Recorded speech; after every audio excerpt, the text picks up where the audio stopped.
Hello friends, यदि आप एक गणित के छात्र हैं तो आपने एक बात जरूर सुनी होगी कि एक समांतर चतुर्भुज में सम्मुख भुजाएं बराबर होती हैं।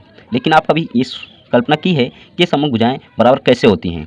यकीन मानिए आप 10 में से 9 बच्चे ऐसे होंगे जिनको ये नहीं पता होगा कि एक समांतर चतुर्भुज में सम्मुख भुजाएं कैसे बराबर होती हैं। तो आइए आज हम इस बात को प्रूफ करके आपको दिखाते हैं। सबसे पहले हमने क्या किया, जो हमारी कंसेप्ट है हमने उसको लिख लिया और एक चित्र समांतर चतुर्भुज का एक चित्र बना लिया। हमें क्या करना है, सबसे पहले जो हमको मालूम हो लिख लेंगे। ज्ञात है, आपको क्या ज्ञात है? एक समांतर चतुर्भुज ABCD, एक समांतर चतुर्भुज ABCD। आपको सिद्ध क्या करना है? सिद्ध करना है कि जो सम्मुख भुजाएं अर्थात AB जो है CD के बराबर है तथा AD BC के बराबर है। ओके, एक छोटी सी हम रचना करेंगे। A को C से मिलाया। ओके, एक छोटी सी रचना है, हमने A को C से मिलाया इसे। अब आप यहाँ देख सकते हैं। अब हम जो उत्पत्ति करेंगे यानी अब प्रूफ करके दिखाएंगे। उत्पत्ति में सबसे पहले हम लिखेंगे चूंकि AB जो है वो CD के पैरेलल है तथा AC एक तिर्यक रेखा है। AC एक क्या है? तिर्यक रेखा है।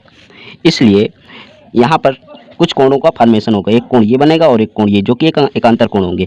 अब चूंकि एकांतर कोण क्या होते हैं? बराबर होते हैं, तो हम लिख लेंगे कोण BAC बराबर कोण DCA कोष्टक लिख लेंगे एकांतर कोण। ये कहाँ से आए हैं? एकांतर कोण कंसेप्ट से। इसे हम समीकरण 1 मान लेंगे। इसी प्रकार चूंकि AD पैरेलल है BC के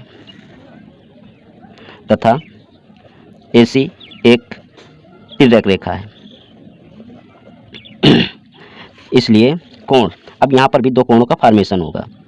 हमने इस कोण को एक ही साइन से इसलिए प्रदर्शित किया क्योंकि दोनों कोण आपस में बराबर हैं। तो जो ये कोण होगा वो जो होगा BCA बराबर कोण DAC। ये भी एकांतर कोण है तो इनको भी लिख लेंगे एकांतर कोण। इसे समीकरण नंबर 2 मान लेंगे। अब लिखेंगे त्रिभुज ABC तथा त्रिभुज CDA में आप देख सकते हैं कि यहाँ पर एंगल BAC बराबर एंगल DCA है। कैसे? ये हमने समीकरण 1 से लिया है, समीकरण 1 से।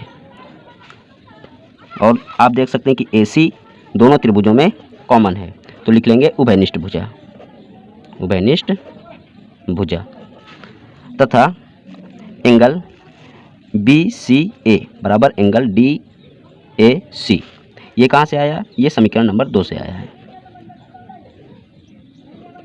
और इसलिए हमारे पास एक एंगल साइड एंगल सर्वांगसम नियम होता है।